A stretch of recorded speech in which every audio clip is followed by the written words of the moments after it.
Admission લેશે એ પગભર થઈ શકશે અને બીજે દુનિયાના દેશોમાં જઈને લાભ. તો આ તરફ હવે આગળ આપણે વાત કરીએ તો જૂનાગઢ જિલ્લાની 87 વિસાવદર વિધાનસભાની પેટા ચૂંટણીમાં આમ આદમી પાર્ટીના ઉમેદવાર ગોપાલ ઇટાલિયાની 17,581 મતથી ભવ્ય જીત થઈ છે.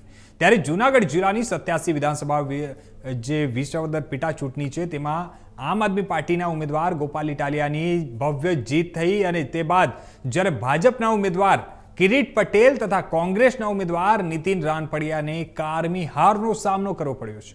ત્યારે ભાજપની હાર થતા સાવજી ડેરીના ચેરમેન ભાજપના નેતા દિનેશ ખટારિયા જણાવવામાં આવ્યું હતું કે ભારતીય જનતા પાર્ટીની આ પેટા ચૂંટણીમાં કારમી હાર થઈ છે. ત્યારે હારના કારણો અનેક હોઈ શકે અને ત્યારે જીતનાર પાર્ટીના ઉમેદવારને હું અભિનંદન પાઠવું છું અને અમારી હારની નૈતિક જવાબદારી સ્વીકારીએ છીએ. જ્યારે આમ આદમી પાર્ટીના વિજેતા ઉમેદવાર ગોપાલ ઇટાલિયાએ પોતાની જીતનો શ્રેય વિસાવદર, ભેસાણ અને જૂનાગઢ ગ્રામ્યની જનતાને આપ્યો હતો. હાર પાછળના કારણો એવા કોઈ કારણો નથી. એક તો કોંગ્રેસ પાસે સમય ઓછો હતો ને ગોપાલભાઈ છેલ્લા 2 મહિનાથી અહીંયા પ્રવાસ કરતા હતા, લોકોને મળ્યા, પછી એનું સંગઠન પણ મજબૂત હતું. કોંગ્રેસ પાસે એવું કોઈ સંગઠન નહોતું કે લોકોને બૂથ સુધી પહોંચાડી શકે. ના, એવું નથી.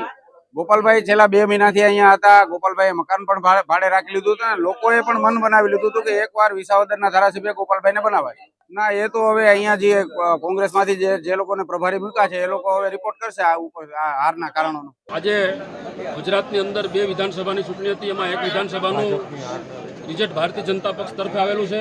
કડીની અંદર એમના ઉમેદવારને પણ ખૂબ ખૂબ અભિનંદન આપું. સાથે સાથે વિસાવદર વિધાનસભાનું જે ઇલેક્શન હતું એમાં જે વિસાવદર વિસ્તારની જનતાએ જે મેન્ડેટ આપ્યું, જે ચુકાદો આપ્યો એ ભારતીય જનતા પક્ષ વતી અમે સ્વીકારીએ છીએ. આગામી દિવસોની અંદર આ વિસ્તારની અંદર કોઈ નાના મોટી ક્ષતિ હશે, કદાચ અમારી પણ ક્યાંય ભૂલ હશે તો એના પર સુધારવાના પ્રયત્ન કરશું અને મનોમંથન કરશું.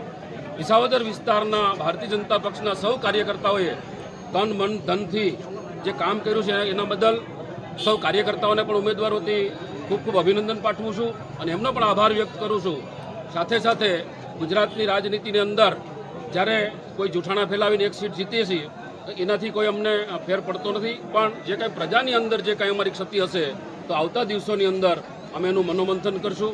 જે કંઈ અમારી કયા વિસ્તારની અંદર કોઈ ક્ષતિ હશે, નાના મોટા જે કોઈ મુદ્દા હશે તો એ મુદ્દાની અંદર જઈને પણ એક તો ભાજપે આ આખી ચૂંટણી દરમિયાન જનતાના જીવન સાથે જોડાયેલો કોઈ પણ મુદ્દો ચર્ચામાં લીધો નહીં. માત્ર હવાઈ મુદ્દાઓ, વાહિયાત અને બિનજરૂરી ચર્ચાઓ, ગાળી ગલોચ, કીચડ ફેંકવાની પ્રવૃત્તિ આખી ચૂંટણીમાં કરી એનો જવાબ વિસાવદર, ભેસાણ અને જૂનાગઢ ગ્રામ્યની પાવરફુલ જનતાએ આપી દીધો છે.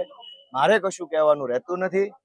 અમારી વાત આખી ચૂંટણી દરમિયાન અમે અમારા મુદ્દા સિવાય કોઈ એલફેલ વાત કરી નથી. અમારો મુદ્દો જનતાના જીવન સાથે જોડાયેલી બાબતો પર અમે સતત અમારી વાત રાખી.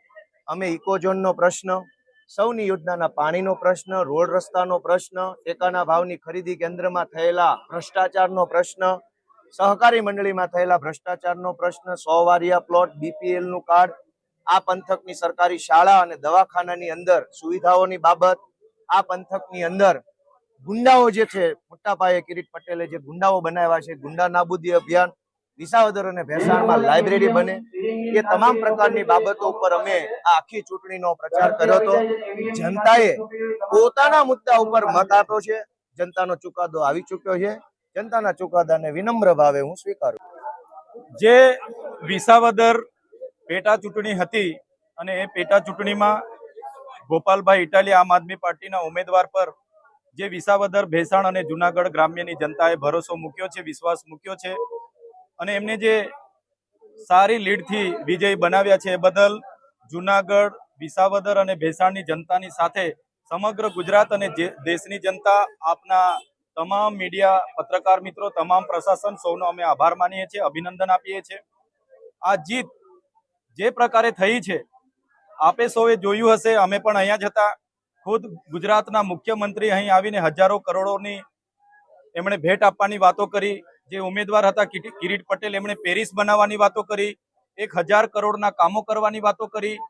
પણ જનતાએ જોયું કે ભારતીય જનતા પાર્ટી માત્ર વાયદા વચનો આપીને યુઝ એન્ડ થ્રો કરે છે, ઉપયોગ કરે અને ફેંકી દે છે, તો એની સામેનું આ મતદાન હતું.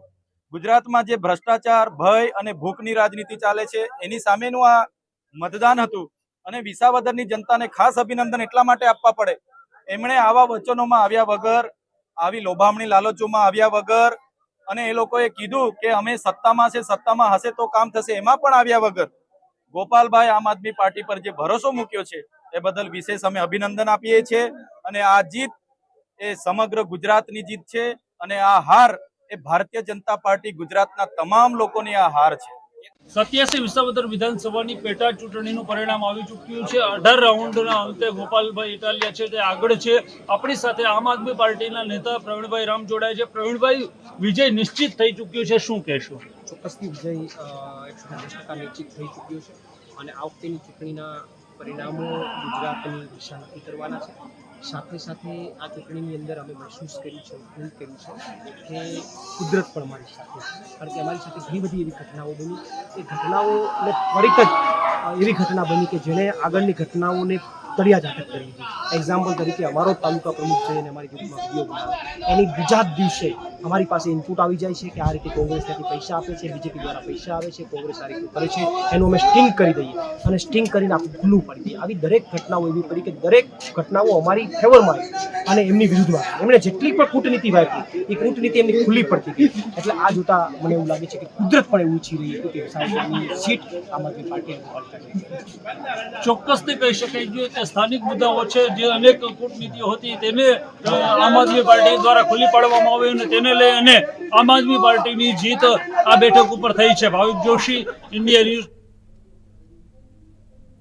ચલો સમાચારોમાં હવે આગળ આપણે વાત કરીએ જૂનાગઢની. તો જૂનાગઢમાં આહિર સમાજના પૂજનીય દિવાયત બોદરની પ્રતિમાને ફૂલહાર સમયે